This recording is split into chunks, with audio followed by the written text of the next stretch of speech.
कहानी एक क्लासरूम से शुरू होती है जहाँ ठंड न होने के बावजूद अचानक सभी कांपने और हिलने लगते हैं सिवाय एक लड़के के जिसका नाम बाकी है। उसको काफी चोटें लगी है और वो क्लास में सो रहा था। कुछ गुंडे उसके साथ पंगा लेने की कोशिश करते हैं पर वो सभी कांपने लगते हैं। जब बाकी से उनका सामना होता है वो चलते हुए उनके पास आता है और कहता है उनसे लड़ना उसके समय के लायक नहीं है और जब तक वो बीच में नहीं आएंगे तब तक बाकी उनके पीछे नहीं आएगा। अब एक छोटा बूढ़ा आदमी एक लिम्बो में स्कूल आता है जो कि टोकुगावा फैमिली की 11 जनरेशन का हेड और अंडरग्राउंड फाइट एरिना का शासक है। वो मार्शल आर्ट्स और फाइट के लिए गहरा सम्मान और प्रेम रखने वाला व्यक्ति है। अब उसके द्वारा बाकी को बुलाया जाता है। यहाँ स्कूल का प्रिंसिपल उसके तलवे चाटने की पूरी कोशिश कर रहा है। तभी बाकी अंदर आता है और टोकुगावा उसे चैंपियन कह के बुलाता है। बाकी उसे ओल्ड मैन कहता है और उसके आने का कारण पूछता है। वो बाकी को बताता है कि कुछ ही दिनों में सबसे शक्तिशाली आदमी टोक्यो जापान पहुंचने वाले हैं। ये सुनते ही बाकी सीरियस हो जाता है और हम देखते हैं यूएसए की जेल में डॉरेन नाम के विशाल आदमी को फांसी के लिए ले जाया जा रहा है। जब वो उससे उसकी आखिरी इच्छा पूछते हैं तो डॉरेन कहता है वो हार का स्वाद चखना चाहता है। अब फांसी की प्रक्रिया शुरू होती है और कैदी को 10 मिनट तक लटकाया जाता है ताकि उसके मरने की पुष्टि हो सके। पर जब उसे नीचे उतारा जाता है तो वो जाग जाते हैं। वो जागता है और वहाँ सबको मारना शुरू करता है और अपनी हथकड़ियों को तोड़ के वहाँ एक मैसेज छोड़कर जेल से भाग निकलता है कि वो टोक्यो हार का स्वाद चखने जा रहा है। वहीं स्कॉटलैंड की जेल में एक और प्रिजनर जो फांसी की कगार पर है अपने आखिरी शब्द में यही कहता है कि वो हार का स्वाद चखना चाहता है। उसका नाम डॉयल है और उसे इलेक्ट्रिक शॉक से मौत दी जाती है। जैसे ही ऑफिसर को लगता है वो मर गया वो अपनी चेयर को तोड़कर वहाँ के गार्ड्स को मार डालता है और जेल से भागकर टोक्यो जापान के लिए निकल जाता है। एक और कैदी रशिया की जेल से 100 मीटर की दीवार पर चढ़कर भाग निकलता है। उसका नाम सिकोर्स्की है और भागने के बाद वो रशिया के हीरो गार्लैंड को मार डालता है और हार का स्वाद चखने के लिए जापान रवाना होता है। अब एक काउंसलर चौथे कैदी स्पैक से मिलने के लिए जाता है पर जब वो जेल के अंदर घुसता है तो देखता है वो कैदी वहाँ मौजूद नहीं है। तभी ऊपर से वो कैदी काउंसलर को मार डालता है और ऐलान करता है कि वो जापान हार का स्वाद चखने जा रहा है। वो सबमरीन से निकलकर तैरते हुए भाग निकलता है। पांचवा कैदी यानागी एक ग्लास की बनी जेल में कैद है जहाँ 2 गार्ड्स ये बात कर रहे हैं कैसे उसने 12 मुजरिमों को आसानी से मार डाला। जिस ग्लास में वो कैद है वो इतना मजबूत है कि उसे रॉकेट से भी नहीं तोड़ा जा सकता। यानागी खड़ा होता है और चलते हुए किनारे आकर ग्लास में अपना हाथ रखता है और एक छोटा सा वैक्यूम प्रेशर बना के ग्लास को तोड़ डालता है और गार्ड्स को मारकर टोक्यो हार का स्वाद चखने के लिए निकल जाता है। टोकुगावा बताता है कि ये 5 आदमी हाईली स्किल्ड फाइटर्स हैं और वो जापान बाकी के लिए आ रहे हैं और ये जंग अंडरग्राउंड मार्शल आर्ट्स और क्रिमिनल मार्शल आर्ट्स के बीच होने वाली है। अब एक पार्क में रॉबिन्सन जो कि एक बॉक्सिंग चैंपियन है अपनी प्रैक्टिस कर रहा है। डॉयल उसे देखता है और उसकी तरफ न्यूज़पेपर फेंकता है जिससे उसके चेहरे पे कट लग जाता है। रॉबिन्सन डॉयल का कॉलर पकड़ने की कोशिश करता है लेकिन उसकी सभी उंगलियां उसके कॉलर में मौजूद रेजर से कट जाती हैं। फिर डॉयल उसकी गर्दन को अपने कोहनी में लगे रेजर से कट कर देता है। अब जिन पुलिस को बाकी ने पहले डराया था वो कुछ गैंग्स मेंबर्स को बाकी से फाइट करने के लिए कहता है। अब उनमें से एक बाकी को पार्क में लड़ने के लिए बुलाता है। बाकी उसका ऑफर मान लेता है और अपने हाथ में लगे प्लास्टर को सिर्फ अपने मसल फ्लेक्स करके तोड़ डालता है। अब एक आदमी हाथ में बड़ा सा हथियार लिए बाकी की तरफ उसे मारने के लिए बढ़ता है पर बाकी के डराने धमकाने से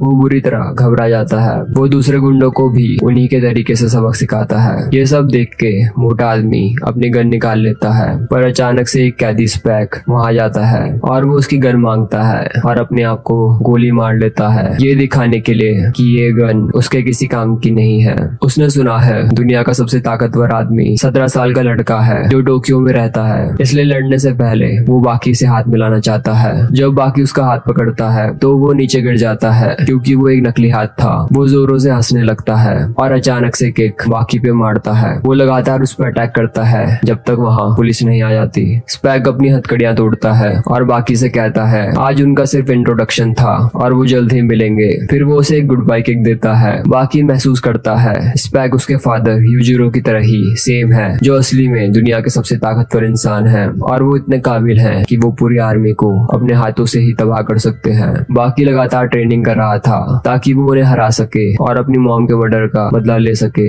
इस दौरान दौरान डोजो में यानागी अपने पुराने सेंसी गोकी शिबुकावा से मिलता है, जो कि एक लेजेंड है। वहीं पुलिस स्टेशन में स्पेक फैसला करता है कि वो कुछ समय तक जेल में ही आराम करेगा, जब तक उसे गर्म खाना और ताजी हवा मिल रही है। जब चीफ ऑफिसर टॉयलेट जाता है तो देखता है स्पेक भी वही है। वो उस पर अटैक करने की कोशिश करता है पर बुरी तरह नाकाम रहता है। अब खाने के बाद स्पेक अपने सेल में वापस चला जाता है। अब एक दूसरे डोजो में कात्सुमी, जो कि फाउंडर है शिन शिकाई कॉम्बैट कराटे का, और रेत्सु, जो कि चाइनीज कैनपो फाइट का दिग्गज है, वहाँ अचानक से डोरेन आ धमकता है और मास्टर डापो को ढूंढता है, जो कि कात्सुमी के फादर है। कात्सुमी पहले उसे अपने शूज उतारने को कहता है। डोरेन अपने शूज कात्सुमी की तरफ फेंकते हुए एक किक उसको मारता है। वो फिर से कात्सुमी को पकड़ता है और उसका गला दबाने की कोशिश करता है, पर कात्सुमी डोरेन के फेस में किक मार के खुद को बचाता है। डोरेन उसके गले की तरफ एक लकड़ी का टुकड़ा फेंकता है और वहाँ से जाने लगता है, लेकिन रेत्सु उसे रोक देता है और उस पर अटैक करता है। डोरेन अल्कोहल निकाल के पीने लगता है और कहता है वो दोबारा प्रॉपर फाइट में मिलेंगे, और वहाँ आग लगा के गायब हो जाता है और रेत्सु गुस्से से आग में बुला हो जाता है।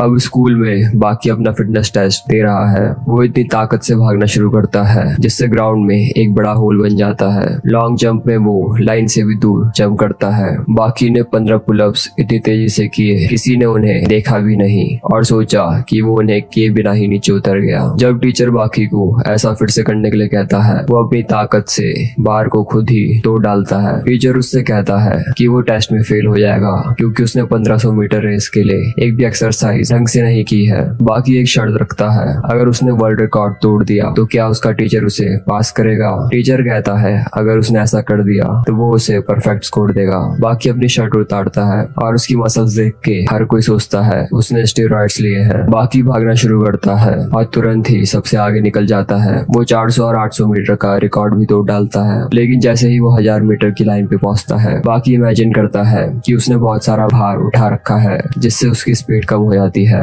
क्योंकि बाकी ने हमेशा स्ट्रेंथ के लिए ट्रेनिंग करी ना कि पावर के लिए। लेकिन टीचर उसे फिर भी पास कर देता है। उसी रात कांजी अपने स्टूडेंट को टोकुगावा से इंट्रोड्यूस करता है, जो कि फॉर्मर जूडो वर्ल्ड चैंपियन है। वो बड़ी बड़ी बातें करता है कि वो किसी भी जगह फाइट कर सकता है अगर कोई कहे रेडी टू गो। सिकॉर्स्की पीछे से आता है और कहता है रेडी गो। वो तुरंत ही उस आदमी को अपने मुक्कों से धराशायी कर देता है। वो कहता है अगर किसी को भी फाइट शुरू करने के लिए कहना पड़े वो असल में फाइटर नहीं है। अब बाहर कांजी सिकॉर्स्की पे अटैक करने की कोशिश करता है, लेकिन उसके द्वारा बुरी तरह पीटा जाता है। टोकुगावा उसे अपने साथ अंडरग्राउंड एरिना में ले जाता है, जहाँ दूसरे 4 कैदी भी मौजूद होते हैं। टोकुगावा ने उन्हें नहीं बुलाया था, लेकिन वो उस एरिना में भारी मात्रा में खून को सूंघते हुए आए थे। अब हर कोई अपने जापान आने का कारण बताता है, जो कि हार का स्वाद चखना है। टोकुगावा फैसला करता है वो उनकी विश पूरी करेगा और वो पिछले टूर्नामेंट के टॉप 5 स्ट्रॉन्गेस्ट फाइटर्स को वहाँ बुलाता है, जो बाकी डापो, गोकी, रित्सु और हानियामा है।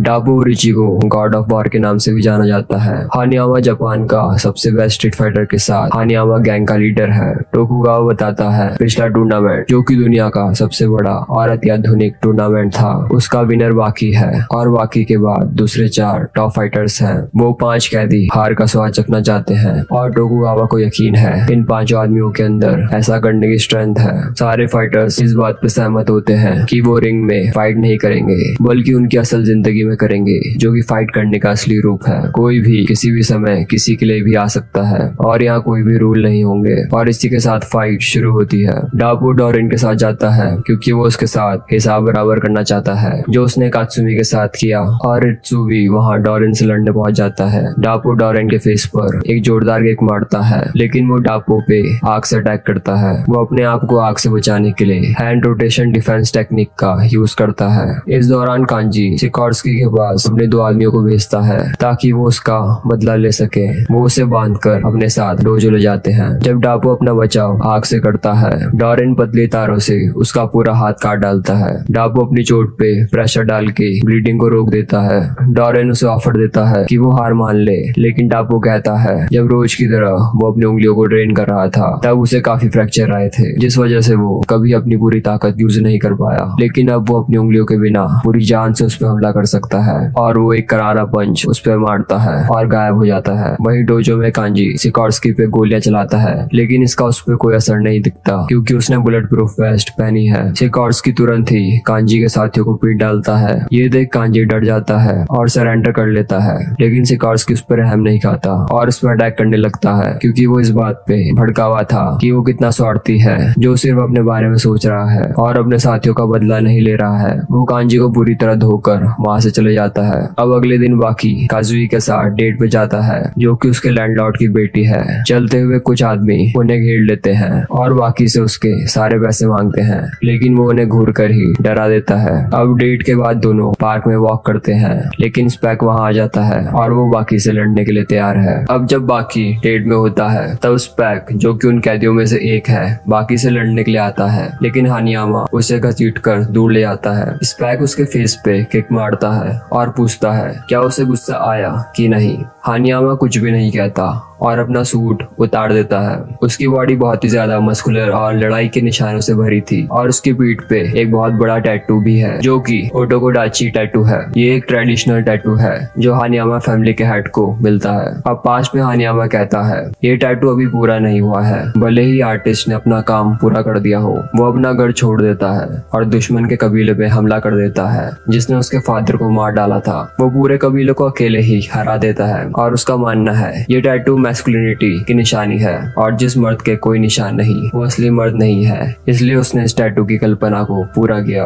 अब स्पैक फिर से उसके फेस पे पत्थर से मारता है और फिर उसी के जूते से वो हानियामा को घसीट कर सीधा खंबे में पटक देता है। इसके बाद वो बेंच को उठाता है और उसके सर में दे मारता है। हानियामा चुपचाप खड़ा रहता है और एक फाइटिंग पोज बनाता है और स्पैक भी उसी पोज में खड़ा रहता है। स्पैक ने जापान के लेजेंडरी कराटे फाइटर के बारे में सुना है, जिसे गॉड हैंड भी कहा जाता है। स्पैक कहता है वो कोई गॉड नहीं है, पर उसके हाथ और पांव जब चलते हैं तो वो गॉड को भी तबाह कर सकते हैं। उसके कहने का मतलब स्टैच्यू ऑफ लिबर्टी था। उसने इतने जोर से किक और पंच उस स्टैच्यू को मारा कि उसमें दरारें आने लगी और वो टूटने ही वाला था, और उसने इस अटैक का नाम अल्फा रश अटैक रखा है। वो अब हानियामा की तरफ कूदते हुए इतनी तेजी से पंच मारने लगता है कि उसे काउंटर अटैक के लिए बिल्कुल भी समय नहीं मिलता। ये एक ऐसा अटैक है जो एथलीट के एनारोबिक क्षमता से कई अधिक है। बॉक्सर अपने अपोनेंट पे हमला करने के बीच में थोड़ी सांस लेते हैं, क्योंकि वो बिना सांस लिए अटैक जारी नहीं रख पाएंगे। थोड़े से भी टाइम गैप में अपोनेंट काउंटर अटैक कर सकता है। हालांकि स्पैक 5 मिनट तक सांस लिए बिना लगातार अटैक कर सकता है। स्पैक के पंचों की मार तब तक नहीं रुकती जब तक उसका अपोनेंट लाश में तब्दील न हो जाए, लेकिन हानियामा अचानक से एक जोरदार पंच मार के उसे हवा में दूर फेंक देता है। अब हम देखते हैं कि पुलिस ने अत्यधिक पावरफुल और मजबूत आर्मर्स स्पैक से लड़ने के लिए बनाए थे, पर वो सारे बेकार निकलते हैं क्योंकि स्पैक ने उन्हें आसानी से तबाह कर डाला था।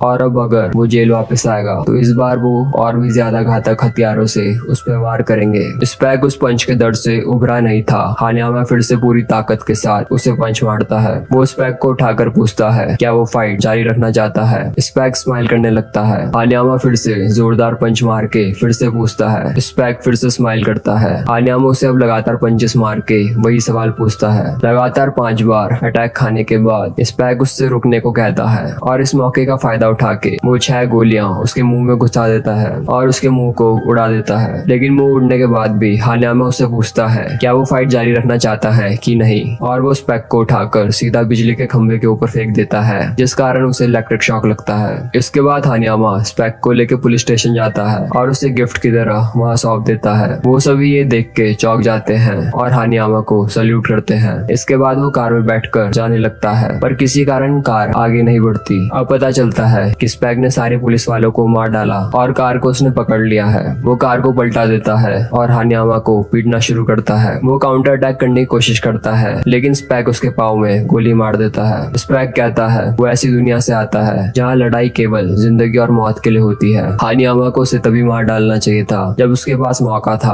अब स्पैक हानियामा के चेहरे को क्रश करने लगता है, पर वो उसकी ग्रिप से निकलकर स्पैक के मुंह को लगातार तोड़ता है। ऐसा लगता है फाइट खत्म हो गई, लेकिन किसी कारण स्पैक ने अपनी आंखें ढक दी हैं। वो अचानक से फ्लैश ग्रेनेड निकालता है, जो कि लाइट और साउंड से अपोनेंट को हिलने से रोक देता है। हानियामा इस लाइट की वजह से कुछ समय के लिए ब्लाइंड हो जाता है और इस मौके का फायदा उठाकर स्पैक रियर नेक चोक टेक्निक का यूज करता है, जिससे कोई छूट नहीं सकता। लेकिन ये कहा जाता है हानियामा की ग्रिप डायनोमीटर से भी नहीं नापी जा सकती। वो कार्ड के एक हिस्से को भी फाड़ सकता है। ये घातक फोर्स उसका नेचुरल बॉर्न गिफ्टेड है। वो इस मॉन्स्टर ग्रिप का यूज करके वो स्पैक के हाथ का बड़ा टुकड़ा फाड़ देता है और इसके बाद वो उसके थाइस का हिस्सा फाड़ता है और फिर उसकी गर्दन और आखिरकार स्पैक हार जाता है। इसके बाद हॉस्पिटल में डॉक्टर इस बात से कंफ्यूज थे कि स्पैक जो कुछ घंटों पहले काफी मस्कुलर था अपनी सारी मसल खो चुका है। वो 50 साल का दिखता था लेकिन असल में उसकी एज 97 साल थी। इस तरह की घटना का कोई ऑफिशियल रिकॉर्ड मौजूद नहीं है, लेकिन एक आदमी था जिसका नाम ट्रेजर हंटर जैक था। उसे एक सनकैन शिप मिली जिसकी तलाश वो 30 सालों से कर रहा था, जहाँ 200 से भी ज्यादा ट्रेजर मौजूद थे। बाद में पता चलता है 40 साल का हेल्दी दिखने वाला ये आदमी असल में 88 साल का है। जब उसकी ड्रीम आखिरकार पूरी हुई तो उसने उसे जिंदा रखने वाली इकलौती चीज को खो दिया जो कि उसकी विल पावर थी। और डॉक्टर को लगता है स्पैक के साथ ऐसा ही हुआ होगा, शायद उसने अपनी लाइफ का पर्पस पूरा कर लिया होगा। इसके बाद बाकी स्कूल में टेस्ट दे रहा है जहाँ उसने सिर्फ अपना नाम ही लिखा है। टीचर उसे समझाता है कि दुनिया दिमाग की ताकत से चलती है, ना कि मसल की ताकत से।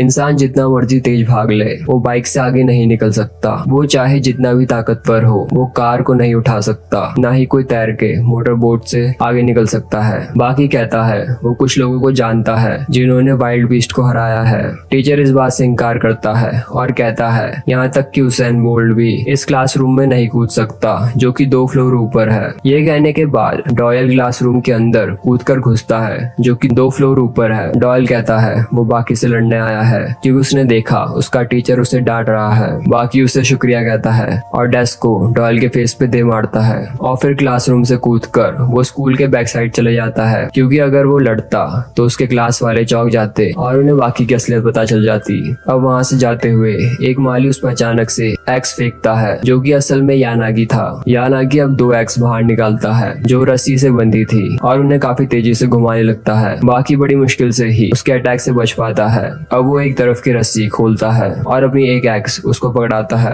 अब वो दोबारा अपनी एक्स को घुमाना शुरू करता है पर इस बार वो पहले से भी तेज घूमती है और वो बाकी के हाथ की एक्स को काट डालता है और बाकी बचने के लिए अपनी शर्ट को एक्स में अटका कर निकलता है। अचानक से गर्म पानी की केटल उड़ते हुए आती है और इसे गोकी ने फेंका था लेकिन पानी ठंडा था और ये यानागी को डराने की एक चाल थी। वो गोकी पे अटैक करता है पर वो उसे जमीन पर पटक डालता है। यानागी तुरंत खड़ा होता है और गोकी का हाथ टाइगर क्लॉ से काट देता है। गोकी अपना खून यानागी की आंखों पे फेंकता है और बाकी को अटैक करने को कहता है। दोनों एक साथ टीम बनाकर यानागी से लड़ना शुरू करते हैं। गोकी यानागी को पीछे से जकड़ लेता है और बाकी को अटैक करने को कहता है लेकिन वो बाकी को किक मारकर दूर फेंक डालता है। गोकी बताता है यानागी को पॉइजनर के नाम से भी जाना जाता है क्योंकि वो गैस अटैक में माहिर है। यानागी धीरे से चलते हुए बाकी की तरफ बढ़ता है और पूछता है इस दुनिया की सबसे पॉइजनस गैस कौन सी है। बाकी अपनी जगह अटक जाता है। यानागी अपना हाथ उसकी नाक में रखता है और बाकी अपना होश खो देता है। यानागी बताता है हम जो ऑक्सीजन सांस से लेते हैं उसका पोर्शन 21 है और जब ये कम हो जाता है तो इस कारण चक्कर आने लगते हैं और आखिर में आदमी होश खो देता है। और अगर ऑक्सीजन गिरकर 5% या उससे कम हो जाए तो ये तुरंत किसी को भी एक सांस में गिरा सकता है। और उसने अपने हाथ से 5% से कम ऑक्सीजन बनाई जिसे उसने ग्लास, वुड, कंक्रीट में लाखों बार प्रैक्टिस किया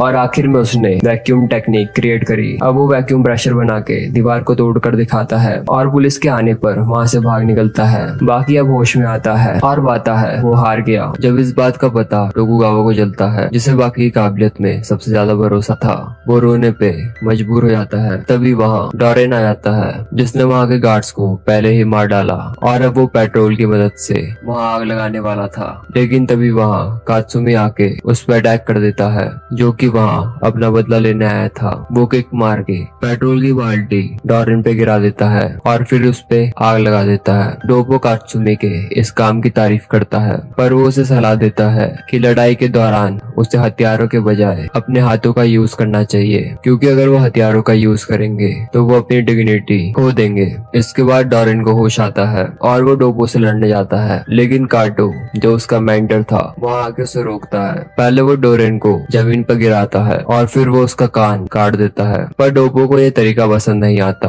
अब जब वो बात कर रहे होते हैं डोरेन अपनी मेटल से भी ज्यादा मजबूत तार निकाल कर कात्सुमी और काटो को जकड़ लेता है लेकिन डोपो से एक ही झटके में काट डालता है। उसे महसूस होता है कि उसके बाद जीतने का कोई मौका नहीं है।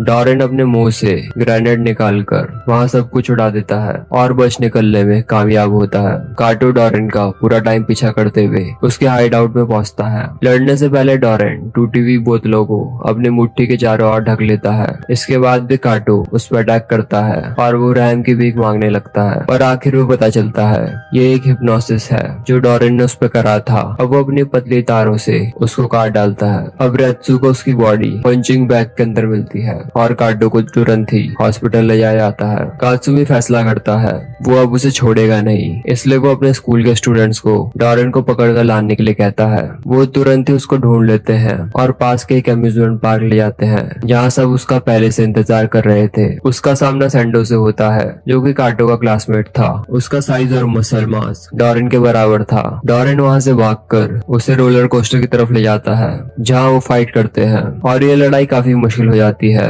क्योंकि सैंडो अपना बैलेंस नहीं संभाल पाता। उसे डोपो का सिखाया हुआ स्टैंस याद आता है जिसमें नाविक अनस्टेबल बोट में लड़ाई के दौरान यूज किया करते थे। सैंडो स्टांस का यूज करके उस पर कई सारे अटैक करता है जिस कारण डोरेन उसे लेकर ऊपर से कूद जाता है और गिरने से पहले ही डोरेन ने पतली तार को खंबे में फंसा दिया था जिस कारण उसके गिरने की गति कम हो गई। पर सैंडो गिरने की वजह से बुरी हालत में पहुंच गया था। ये देख के कात्सुमी वहाँ आता है और उसके पीछे डोपो और रेत्सु भी आते हैं। अब पता चलता है डोरेन और रेत्सु ने एक ही स्कूल से मार्शल आर्ट सीखी है और रूल के मुताबिक वो एक दूसरे के साथ नहीं लड़ सकते, इसलिए डोपो डोरेन के साथ लड़ने का फैसला करता है। अब ये पता चलता है जब डोपो ने अपना हाथ खोया था तो वो डॉक्टर के पास गया था जिसने उसका ऑपरेशन करके उसके हाथ को सिल के वापस जोड़ दिया।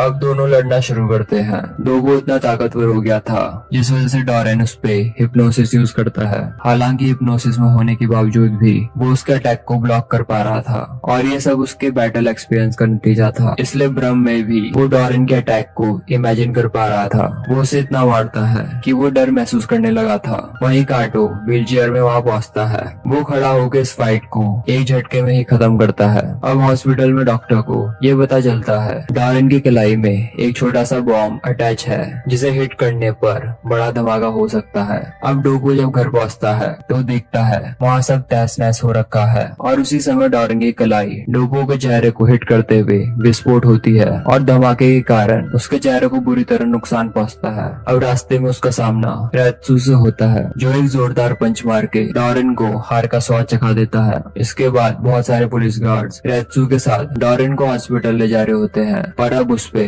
निगरानी रखने के लिए किसी की जरूरत नहीं थी क्योंकि उस जोरदार पंच की वजह से उसका दिमाग पूरी तरह हिल गया था और वो बच्चों की तरह बर्ताव करने लगा था और बार बार कैंडी की मांग कर रहा था। वहीं सिकोर्स्की काजुई के रूम में घुसकर उसे ये वादा करता है अगर वो चिल्लाएगी नहीं तो वो उसकी मॉम को कोई नुकसान नहीं पहुंचाएगा। पर वो मदद के लिए बाकी का नाम चिल्लाती है और उसी समय बाकी वहाँ आकर सिकोर्स्की को लिमिट क्रॉस करने के लिए सबक सिखाता है। वो उसे पकड़कर सड़क के बाहर फेंक देता है पर जब वो वहाँ जाता है तो सिकोर्स्की वहाँ नहीं होता और पता चलता है वो बचकर निकल गया है और उसने काजुई को किडनैप कर लिया है। इधर जापानीज गवर्नमेंट एक मीटिंग रखती है जिसमें भागे हुए कैदियों को पकड़ने की बात की जा रही है जिसमें से 5 खतरनाक कैदियों में से सिर्फ 2 ही अब तक पकड़े गए हैं। अब वो इस केस में दुनिया के सबसे फेमस क्रिमिनल को शामिल करने की बात करते हैं जो कि अमेरिका की जेल में कैद है। अब एक जापानीज उससे मिलने के लिए उड़ान भरता है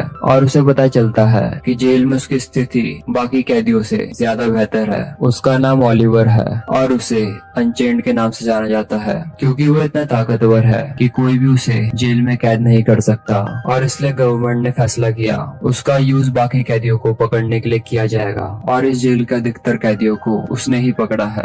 अब उनकी बातचीत के दौरान ओलिवर को एक कॉल आता है और उसे नए केस के लिए बुलाया जाता है। अब उस जगह उड़ान भरने पर पता चलता है कि फॉरवर्ड पुलिस ऑफिसर ने अपने आप को अपर फ्लोर में बंद कर 20 लोगों को बंदी बना रखा है। साथ ही वो ओलिवर से बदला लेना चाहता है। वो ओलिवर पे कई सारी गोलियां चलाता है पर उसकी मसल इतनी सख्त थी कि वो उसकी स्किन को पार भी नहीं कर पाती। अब क्रिमिनल अपनी कटाना यूज करने का फैसला करता है, पर वो उसकी बॉडी को नुकसान पहुंचाने में नाकाम रहता है। ये सब देख के ओलिवर बोर हो जाता है और वो उसे एक झटके में बिल्डिंग से बाहर फेंक देता है। अब इस मिशन को पूरा करने के बाद ओलिवर फैसला करता है कि वो बाकी बचे कैदियों को पकड़ने के लिए टोक्यो जाएगा, क्योंकि उसका मानना है कि कोई भी क्रिमिनल उससे ज्यादा अधिक फ्रीडम हासिल नहीं कर सकता। अब वहाँ पहुँचने पर वो यूजिरो से मिलने के लिए चलती हुई कार से कूद जाता है। यहाँ यूजिरो सिकोर्स्की से बाकी के बारे में बात कर रहा है और असल में यूजिरो ने ही उसे काजुई को किडनैप करने के लिए कहा था, ताकि बाकी अपने पूरे गुस्से के साथ अपनी ताकत यूज कर पाए। उसी समय बाकी दरवाजा तोड़कर अंदर आता है और तुरंत सिकोर्स्की को बिल्डिंग के ऊपर से फेंक डालता है। इसके बाद वो ओलिवर को मारना शुरू करता है, लेकिन अचानक से सिकोर्स्की ऊपर चढ़कर आ जाता है, सेम उसी तरीके से जैसे वो जेल की दीवार चढ़कर भागा था। वो टूटे हुए ग्लास के टुकड़ों को बाकी की तरफ फेंकता है और एक जोरदार के दोनों पैरों से उसको मारता है, लेकिन उनकी लड़ाई के बीच पुलिस आ जाती है, जिस कारण सिकोर्स्की खिड़की से कूदकर वहां से भाग जाता है। अभी बाकी का बदला पूरा नहीं हुआ था। वो उसका पीछा करते हुए उसके हाइड आउट में लड़ने पहुंच जाता है। बाकी उसके दोनों टांगों के बीच किक मार के उसे दर्द का एहसास करवाता है और आखिर में उसे हरा देता है। ओलिवर वहाँ आके तालियां बजाता है और बताता है उसका मिशन उस कैदी को पकड़ना है। ये सुन सिकोर्स्की तुरंत उठकर लड़ने के लिए तैयार होता है। ओलिवर एक पंच में ही झटके से उसे बिल्डिंग के बाहर पहुंचा देता है और नीचे खड़ी पुलिस उसे पकड़ कर ले जाती है। अब जब ओलिवर पुलिस स्टेशन में बाकी कैदियों की जानकारी पढ़ रहा था, तब डॉयल ऑफिसर का भेष बदलकर उसके सामने आता है और उस पर कई सारे अटैक करके चाकू घोंपता है। पर ओलिवर की मसल इतनी मोटी थी कि वो चाकू से चीर नहीं पाता और ये देख डॉयल वहाँ से भाग निकलता है। वहीं कोशो, जो अब काफी ताकतवर बन गया है, अपनी टेक्निक की ट्रेनिंग कात्सुमी के स्टूडेंट पर करता है। वो कहता है कि उसकी अभी की फॉर्म इतनी ताकतवर है कि वो रेत्सु को भी हरा सकता है, इसलिए अब वो डॉयल का शिकार करना चाहता है। कात्सुमी के स्टूडेंट्स की मदद से वो उसके हाइड आउट का पता लगाते हैं। वहीं डॉयल अपने रूम में यूएस के नेवी कैप्टन गैरी स्ट्रेटॉम के साथ है और वो उसे बता रहा है कि उसके पास कोई लड़ने की काबिलियत नहीं है, इसलिए उसने अपने हर जॉइंट्स पे ब्लेड्स ऑपरेशन की मदद से लगवाई है। तभी कोशो अंदर आके उस पर अचानक से अटैक करता है। वो बार बार उसके गले में अटैक कर उसे जमीन में गिरा देता है। कोशो उसके करीब जाता है और डॉयल अपने हाथ में लगे बटन को प्रेस कर उसकी जॉ तोड़ देता है। कोशो एक बार फिर लड़ने के लिए आगे बढ़ता है, लेकिन इस बार डॉयल बटन प्रेस कर उसका मुंह उड़ा देता है, जिस कारण उसे हॉस्पिटल ले जाया जाता है। वहाँ कोशो का भाई कुरेहा उसको देखने आता है, जिसने जैक हानमा की हाल में ही लिम्स की सर्जरी की थी, जिस वजह से उसकी हाइट 20 सेंटीमीटर बढ़ गई और वो काफी ताकतवर बन गया। वहीं रेत्सु गलती से स्टोर की लिफ्ट में डॉयल से मिलता है। वो लड़ने के लिए सही जगह चुनते हैं और एक बार में जाते हैं। रेत्सु जानता था कोशो को हराने के लिए डॉयल ने बटन का यूज किया, इसलिए वो फैसला करता है वो पीछे नहीं हटेगा। वो कुनाई का यूज करता है। पहले वो उसकी बाई आंख को ब्लाइंड करता है और फिर उसकी पूरी बॉडी में ढेर सारी कुनाई से अटैक करता है।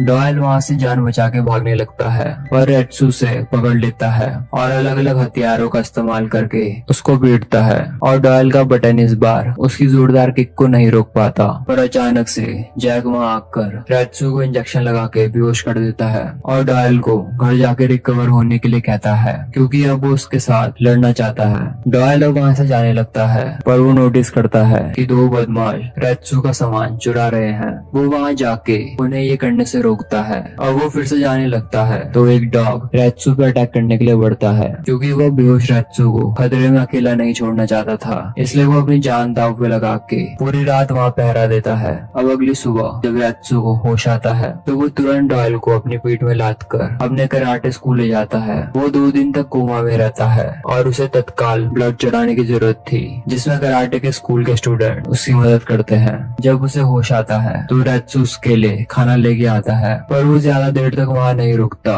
और कात्सुमी के पास जाता है, जो उस समय कराटे सिखा रहा था। डॉयल वहाँ सभी को उसकी जान बचाने के लिए शुक्रिया कहता है और फिर माफी मांगता है, क्योंकि उसके बावजूद बावजूद वो अभी भी दुश्मन है। वो कहता है वो कराटे रूल के अनुसार कात्सुमी से लड़ेगा, पर इसके उलट वो फायर सूट पहनकर वहाँ आग लगा देता है। और जब वो वहाँ से जाने लगता है उसे रास्ते में डोबो मिलता है। दोनों एक खाली मैदान में जाते हैं जहाँ वो लड़ना शुरू करते हैं। डोबो की ताकत कई अधिक थी और डॉयल बुरी तरह हार जाता है। अब जब उसकी आँख खुलती है तो वो पाता है कि वो कराटे स्कूल में है जिसकी आग को भी बुझाया गया था। कात्सुमी उसे लगातार मारने लगता है जब तक वो अपनी हार कबूल नहीं लेता, लेकिन डॉयल हार नहीं मानता, भले ही वो बार बार मार खाकर अपना होश खो देता है। और अंत में कात्सुमी अपना जोरदार पंच उसके चेहरे पे मारकर उसका मुंह तोड़ डालता है और वो अपना होश खो देता है। अब जब डॉयल जागता है तो एक स्टूडेंट बताता है कि कात्सुमी ने इस लड़ाई को न जारी रखने का फैसला करा है, इसलिए उसने खुद ही हार मान ली है। अब अगली सुबह कात्सुमी के दरवाजे के बाहर डॉयल है जिसने अपनी हार स्वीकार कर ली है।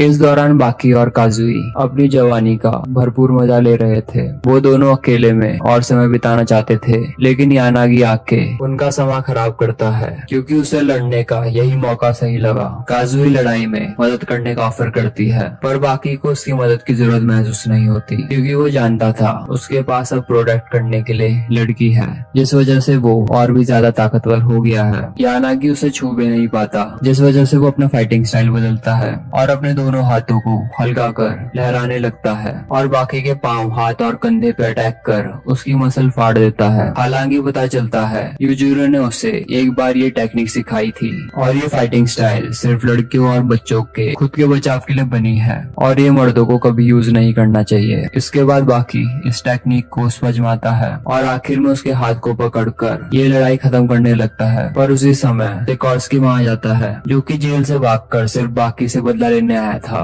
पर दोनों मिलकर भी बाकी की नई ताकत का सामना नहीं कर पाते और ये मुकाबला देखने हानियामा भी वहाँ आता है और इस बात को मानता है कि काजुई ने बाकी को ताकतवर बनाया है। बाकी उन्हें पूरी तरह तोड़ सकता था, लेकिन वो ये फाइट जारी नहीं रखता और काजुई को उठाकर वहाँ से चले जाता है। अब वहीं कात्सुमी डॉयल की भागने में मदद करता है। वो अपने परिचित के शिप में उसे ले जाता है और उसे दोस्ती के तौर पे कराटे सिखाता है और ब्लैक बेल्ट देख के उसे अलविदा करता है। लेकिन शिप में उसे यानागी मिलता है जो उसे खत्म करने का फैसला करता है क्योंकि उसने अपनी शान और मर्यादा खो दी है। दुश्मन से दोस्ती करके वो उस पे हमला करके पहले उसकी आंखों की रोशनी छीन लेता है, जिस वजह से डॉयल लड़ नहीं पाता और अपनी जान बचाने के लिए वो शिप से कूद जाता है। वहीं जैक सिकोर्स्की को ढूंढ फाइट के लिए चुनौती देता है। वो फाइट एक टेलीफोन बूथ के अंदर करते हैं क्योंकि सिकोर्स्की का मानना है जैक का साइज इस जगह उसके लिए डिसएडवांटेज होगा। शुरू में ऐसा ही होता है, पर धीरे धीरे जैक की ताकत इतनी बढ़ जाती है कि वो उसकी काफी धुनाई करता है।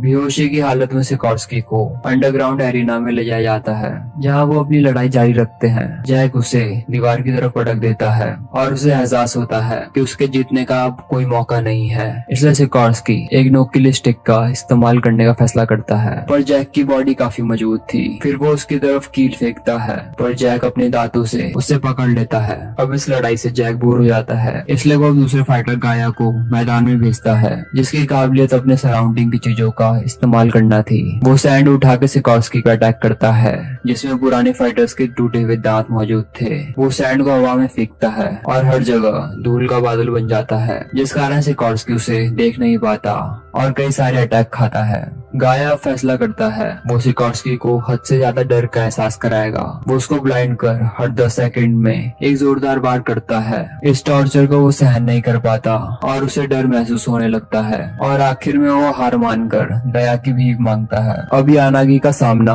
मोटोप से होता है जो जियो जुत्सु का मास्टर है और 7 तरह के हथियार चलाने में माहिर। वो लड़ना शुरू करते हैं। मोटोप पहले उसके पाँव में शॉट घोंपता है, फिर उसके मुंह में बुरी तरह चोट पहुंचाता है और आखिर में वो उसके पॉइजनस हाथ को काट डालता है। वो यानागी से पूछता है क्या उसे अपनी हार स्वीकार है और अचानक से वहाँ यूजुरो आके दखल देता है। वो मोटोप की शॉट को अपने एक हाथ से तोड़कर यानागी की तरफ झुककर कहता है वो ये लड़ाई हार चुका है। हालांकि यानागी इस बात को नहीं मानता। वो कहता है ये वो खुद लड़ाई से फैसला करेंगे कि कौन हारा है और कौन जीता है। और तभी वहाँ गोकी भी आ पहुंचता है। अब यानागी अपनी हार नहीं मानना चाहता था, इसलिए लड़ाई लड़ाई का रिजल्ट यूजिरो खुद घोषित करता है और यानागी को एक झटके में खत्म कर डालता है। वहीं एक माउंटेन में ओलिवर डॉयल को ढूंढ लेता है। वो उसकी आंख की तरफ देखता है और कहता है वो ब्लाइंड पॉइजन की वजह से हुआ है जो यानागी के हाथों में था। और इस बात की पुष्टि लैब में होती है कि ये पॉइजन सबसे खतरनाक है। और बदकिस्मती से यानागी से फाइट के दौरान बाकी इसकी चपेट में आ गया और अब वो हद से ज्यादा कमजोर हो गया है और उसे हॉस्पिटल ले जाया जाता है, जहाँ कुरेहा बताता है इसका कोई इलाज नहीं है और अब बाकी के पास कम समय बचा है। बाकी उस हॉस्पिटल से भाग जाता है और वो काजुई के साथ अपने परिचित एंडो के यहाँ पहुँचता है जो कि माउंटेन में रहता है। उसका मानना है अगर पॉइजन नेचुरल स्टेट में बना है तो सिर्फ एंडो ही उनकी मदद कर सकता है। एंडो सारी हर्ब्स का यूज कर उसके लिए मेडिसिन तैयार करता है और हर कोशिश करता है कि उसकी हालत जल्दी से ठीक हो सके, पर वो काजुई को बताता है कि उन्होंने आने में देर कर दी है और अब इस बात की ज्यादा संभावना है कि बाकी अब बच नहीं पाएगा। अब रेत्सु वहाँ बाकी की मदद करने के लिए पहुँचता है और उससे मिलने पर बाकी को एक पंच मारता है। अब वहाँ हेलीकॉप्टर पहुँचता है जिसमें चाइनीज बाहर आते हैं। वो बाकी को उठाकर अपने साथ चाइना ले जाते हैं। अब एक जगह मोहम्मद अली अपने साथियों के साथ दौड़ लगा रहा है, पर उसके साथी एक एक करके गायब होने लगते हैं और सिर्फ मोहम्मद अली ही अकेला बचता है। यूजिरो मोहम्मद के सामने आता है।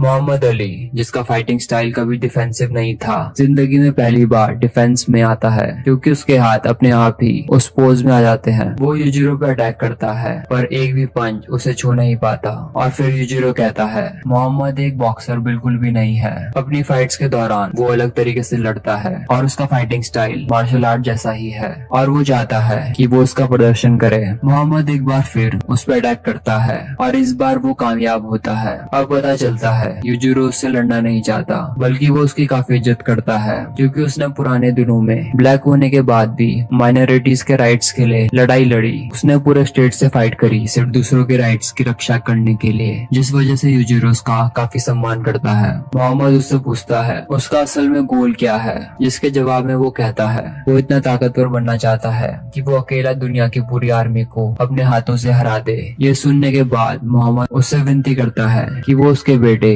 अली जूनियर से मिले। उसका यकीन है कि उसका बेटा एक दिन उसका सपना पूरा करेगा और Muhammad Ali mix martial arts में परफेक्ट होगा। बाकी अब चाइना पहुंच चुका है। जब वो उठता है तो उसे पता चलता है रेत्सु ने उसके लिए राइताई टूर्नामेंट में हिस्सा लेने का इंतजाम किया है क्योंकि उसे भरोसा है कि जीत ही बाकी की बॉडी को हील कर सकती है। चाइना में कुछ ही लोगों के पास काइयो का टाइटल है और 100 सालों में एक बार ये टूर्नामेंट सबसे ताकतवर फाइटर का चुनाव करता है। इसमें भाग लेने के लिए बाकी को सबसे पहले उनके सबसे ताकतवर कुंफू स्टूडेंट से लड़ना होगा। बाकी बुरी हालत में होने के बावजूद भी अपनी काबिलियत दिखाता है। जब फाइटर उस पर अटैक करता है तो वो उसके वार को डॉज करता है और उसे हवा में लिफ्ट करता है और वापस जमीन पर रख देता है। चाहे उसका अपोनेंट कितना भी उसे मारने का प्रयास करे, वो उसे आराम से उठाता है और वापस नीचे रख देता है और आखिर में बिना एक भी चोट खाए उसका अपोनेंट हार मान लेता है, जिसका मतलब बाकी राइट आई टूर्नामेंट में भाग लेने के लिए लायक है। साथ ही बाकी के फादर भी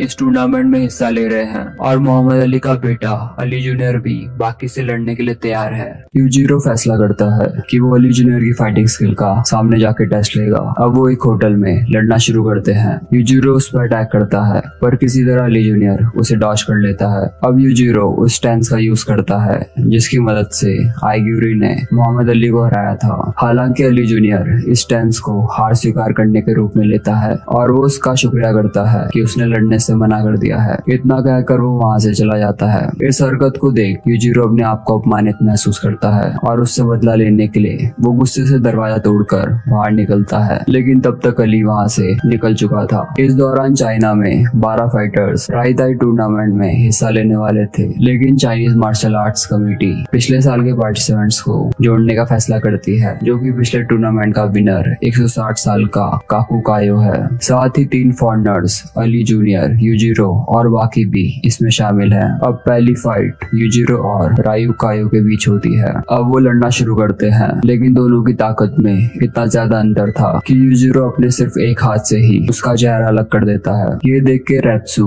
अपने मास्टर का बदला लेने के लिए आगे बढ़ता है, लेकिन रायू इतना ज्यादा दर्द में होने के बाद भी लड़ाई जारी रखना चाहता था। लेकिन इस बार यूजिरो उसके चेहरे पे जोरदार किक मार के उसको नॉकआउट कर देता है। अब रेत्सु बाकी को बताता है उसका अगला ओपोनेंट ली है, जिसके चाइना में सबसे खतरनाक खतरनाक पॉइजनस हैंड है और वो काफी किस्मत वाला है जो उसकी पहली फाइट उससे है। ये सब सुन के काजुई रेत्सु को एक मतलबी और अहंकारी आदमी कहती है और उस पर जमकर वार करती है, लेकिन बाकी उसे गले लगाकर रोक लेता है और भरोसा दिलाता है कि वो ये फाइट जरूर जीतेगा। अब बाकी हंसते हुए फाइट शुरू करता है और तुरंत ही अपने अपोनेंट के चेहरे पर किक मारता है, लेकिन हमले के दौरान वो उसके पॉइजनस हाथ को छू लेता है जिस कारण पॉइजन उसकी बॉडी में घुस जाता है। अब इस परिस्थिति से बाहर निकलने के लिए बाकी पॉइजन को चूस के पाँव से बाहर निकालता है, जिसके बाद वो अपने अपोनेंट पे दोबारा वार करता है। यूजिरो वहाँ ये फाइट देखने के लिए आता है और कहता है बाकी जल्द ही ली को हरा देगा। हालांकि उसका बेटा उस समय लगातार मार खा रहा था। इतने सारे अटैक करने के बाद ली के हाथों का पॉइजन कम होने लगता है और आखिर में पॉइजन पूरी तरह गायब हो जाता है और उसी समय बाकी के मुंह से बहुत सारा खून बरसने लगता है और अब वो आगे लड़ने लायक नहीं बचा है। अब पता चलता है जो पॉइजन यानागी ने उसे दिया था ये उसका बिल्कुल उल्टा है जो पॉइजन ली ने उसे अब दिया है। अब इस कारण बाकी की बॉडी पॉइजन को निकालने लगती है और वो पूरी तरह ठीक हो जाता है। बाकी अपनी ताकत वापस हासिल करता है और ली को आसानी से हरा देता है। हालांकि उसकी बॉडी अभी पूरी तरह रिकवर नहीं हुई थी, इसलिए इस चीज में रेत्सु उसकी मदद करता है। वो उसे पहले बहुत सारा खाना खिलाता है और फिर उसे 10 लीटर की पानी की बाल्टी देता है जिसमें वो 4 किलो फ्रुक्टोज मिलाता है। अब उसे पीने के बाद बाकी की बॉडी में मसल मास वापस आना शुरू होने लगता है। इस दौरान पिछले टूर्नामेंट के विनर की बैटल शुरू होती है। वो अपनी फाइट के दौरान अपने अपोनेंट के शॉट्स उतार देता है और एक झटके में लड़ाई को खत्म कर देता है। बाकी अपनी पुरानी फॉर्म में वापस लौट आता है और उसके अंदर किसी से भी लड़ने की तीव्र इच्छा पैदा हो जाती है। फिर वो अपने फादर को चुनौती देने का फैसला करता है। वो यूजिरो के पास जाकर उसे उकसाना शुरू करता है, लेकिन यूजिरो उसे दीवार में पटक कर तुरंत ही शांत करा देता है। अब फाइटर वो और डोरेन जिसे फाइट के लिए इनवाइट किया था ऑलिवर के साथ वहाँ एंटर करता है, लेकिन डोरेन जो अब अपनी दिमागी हालत हो चुका है ये फाइट आसानी से लड़ नहीं पाता और अंत में हार जाता है। अब जब ऑलिवर डोरेन को लेके वापस जाता है तो वो उन्हें रोक लेता है क्योंकि वो उससे फिर से लड़ना चाहता था, क्योंकि उसका मानना था इन फॉरेनर्स को फाइटर कहलाने का कोई अधिकार नहीं है। ऑलिवर डोरेन के लिए खड़ा होता है और वो के खिलाफ एरिना में उतरता है। वो कहता है उसकी बॉडी डायमंड जितनी मजबूत है और उसकी हार्ड ट्रेनिंग के कारण किसी भी हमले से उसे तोड़ा नहीं जा सकता, जिसके जवाब में ऑलिवर उसे बड़े आराम से अपने हाथों से दबा देता है, जिसका मतलब अब वो अगले राउंड में पहुंच चुका है और अब अगला मैच रेत्सु का होता है। पर उसका अपोनेंट इतना कमजोर था कि वो बस उसका हाथ पकड़ के सिर्फ एक बार में इस राउंड को जीत जाता है। तुरंत इस फाइट के बाद काकू उसके पास आता है और कहता है चाइना के यंग फाइटर्स का लेवल काफी कमजोर है और इसकी जिम्मेदार मार्शल आर्ट्स कम्युनिटी है, जिसके लिए वो उनका हाथ काट कर उन्हें पनिश करता है। वो इस टूर्नामेंट में फॉरेनर्स को नहीं देखना चाहता था, इसलिए वो अपनी चाइनीज टीम बनाता है जिसमें वो अपने बेटे और दोस्त को इनवाइट करता है, जिसके बाद वो बाकी बचे फॉरेनर्स को चुनौती देते हैं। यूजिरो चाइनीज के इस घमंड को देख गुस्सा हो जाता है, इसलिए वो बाकी और दूसरे फाइटर्स को एक साथ होने और उसकी टीम ज्वाइन करने के लिए कहता है। पहला मुकाबला ऑलिवर का रॉन के साथ होता है, जिसने क्रिमिनल्स के ग्रुप के साथ बहुत सारी अंडरग्राउंड लड़ाई लड़ी है और इन 30 सालों की लड़ाई में वो अब तक नहीं हारा है। ऑलिवर उस पर अटैक करता है, लेकिन रॉन आसानी से उसके कई सारे पंचेस को सिर्फ अपने एक हाथ से रोक देता है और एक हाथ अपनी जेब में रखे हुए उसे आसानी से मारता है। बाकी अपने फादर के साथ इस फाइट को देख रहा था। यूजिरो रॉन के फाइटिंग स्टाइल के पीछे राज का खुलासा करता है कि जब रॉन के हाथ उसकी जेब में होते हैं तो वो पहले से ही सतर्क होते हैं, जिसका मतलब उन्हें उसकी स्पीड से मुकाबला नहीं करना चाहिए। ऑलिवर उसी का स्टैंस कॉपी करता है और जानबूझकर उसे कई सारे अटैक करने देता है ताकि वो उसकी टेक्निक को समझ पाए। फिर ऑलिवर उसका सर पकड़कर अपना सर दे मारता है। अब रॉन उसके पेट पे अटैक करता है, पर ऑलिवर की बॉडी की मसल बहुत ही ज्यादा सख्त थी, जिसके कारण उसकी उंगलियां टूट जाती हैं। ऑलिवर एक बार फिर अपना सर उसके सर पे मार के इस फाइट को खत्म करता है। अब चाइनीज फाइटर्स बुरी तरह से हारे जा रहे थे, जिस कारण काकू अकेले ही बाकी फाइटर से लड़ने का फैसला करता है, पर उसका बेटा शुनसई मांग करता है कि वो बाकी के खिलाफ लड़ेगा। अब फाइट से पहले रेत्सु उसे बताता है कि बाकी काफी ज्यादा ताकतवर है और वो टोक्यो के अंडरग्राउंड फाइट्स का विनर भी है। पर इन सारी चेतावनी के बावजूद भी शुनसई उसकी तरफ अटैक करने के लिए भागता है और बाकी कुछ ही सेकंड में ही 2 क्लिक में इस फाइट को खत्म कर देता है। ये देख के उसके फादर को बाकी पे प्राउड फील होता है। अब अगली फाइट रेत्सु की जाकू से थी, जो कि जापानीज यूथ को ट्रेन करता है और इस टूर्नामेंट में वो उन लोगों को ढूंढ रहा है जो उसकी जापानी मार्शल आर्ट्स को डेवलप करने में मदद मदद करेंगे। अब जागू अपना हाथ आगे बढ़ाकर रेत्सु से हाथ मिलाने के लिए ऑफर करता है, लेकिन ये एक ट्रैप होता है और वो उसे मारने की कोशिश करता है। हालांकि रेत्सु उसका हाथ इतनी जोर से दबाता है कि वो कुछ नहीं कर पाता। वो फिर से अपना हाथ आगे बढ़ाकर उसे टीम बनाने का ऑफर देता है और वो फिर से उस पे अटैक करने की कोशिश करता है, पर रेत्सु उससे कई ज्यादा ताकतवर निकलता है। वो एक बार फिर उसका हाथ पकड़ता है, पर इस बार रेत्सु पहले हमला करता है, पर ये एक ट्रैप होता है। जाकू उसे जकड़ लेता है और उसके हाथ को तोड़ डालता है। ये देख के चाइनीज जनता भड़क जाती है और उस पे हमला करने के लिए एरिना में आ जाती है, लेकिन रेत्सु ने ये कहकर रोक देता है कि अगर वो एरिना से वापस नहीं गए तो वो उन्हें मार डालेगा। अब वो फिर से लड़ना शुरू करते हैं और अब अपने टूटे हाथ के बावजूद भी वो अपने आप को ताकतवर साबित करता है। इसके लिए जाकू उसका और सम्मान करता है और कहता है उसके हाथ को कोई नुकसान नहीं पहुंचा है और वो उसको ठीक भी कर सकता है। रेत्सु अपना हाथ आगे बढ़ाता है और ऐसा लगता है ये एक और ट्रैप है, पर जाकू उसके हाथ को पूरी तरह जोड़ देता है। ऐसा उसने इसलिए करा क्योंकि वो उसका सम्मान करता है और वो चाहता है रेत्सु उसकी जापानीज यूथ को ट्रेन करने में मदद करे। रेत्सु जाकू की ताकत को स्वीकार करता है क्योंकि रेत्सु ने उसे हरा दिया, फिर भी वो ऐसी टेक्निक्स का यूज करता है जो उसके जैसे मास्टर भी आमतौर पर यूज नहीं कर पाते, और जीतने के बाद वो जाकू को सहारा देके रिंग से बाहर निकलने में मदद करता है। अब खान, जो कि ली का बड़ा भाई है, अली जूनियर से फाइट करने वाला है। अब लड़ाई के दौरान खान कहता है अली के जीतने का कोई चांस नहीं है क्योंकि वो एक बॉक्सर है जो कि पैरों का इस्तेमाल नहीं करते, और वो उसे पंच मार भी नहीं पाएगा क्योंकि उसके किक का दायरा काफी बड़ा है। बाकी के मुताबिक ये सच नहीं है, भले ही ये कोई ध्यान न दे पाए, लेकिन बॉक्सर अपने पैरों का यूज ग्राउंड को मारने के लिए करते हैं और अली 2 पंचेस में खान को नॉकआउट करके ये साबित कर देता है। अब ये घोषणा होती है कि चाइनीज टीम पहले ही हार चुकी है क्योंकि उनके 3 फाइटर्स हार चुके हैं, और ये सुन के वहाँ की जनता रोने लगती है। हालांकि यूजिरो वहाँ आके ये कहता है भले ही उनके फाइटर्स हार चुके हों, चाइना को अपने महान मास्टर काकू पे गर्व होना चाहिए, और अगर यूजिरो ने नहीं हरा पाया तो पिछली 3 जीत का कोई मतलब नहीं रहेगा। अब फाइट शुरू होने से पहले यूजिरो काकू को व्हील चेयर पे ले जाते हुए पूछता है कि उसने इतनी ज्यादा ताकत पाने के लिए क्या सैक्रिफाइस किया है। काकू बताता है वो पहले बहुत ही ज्यादा मस्कुलर और ताकतवर था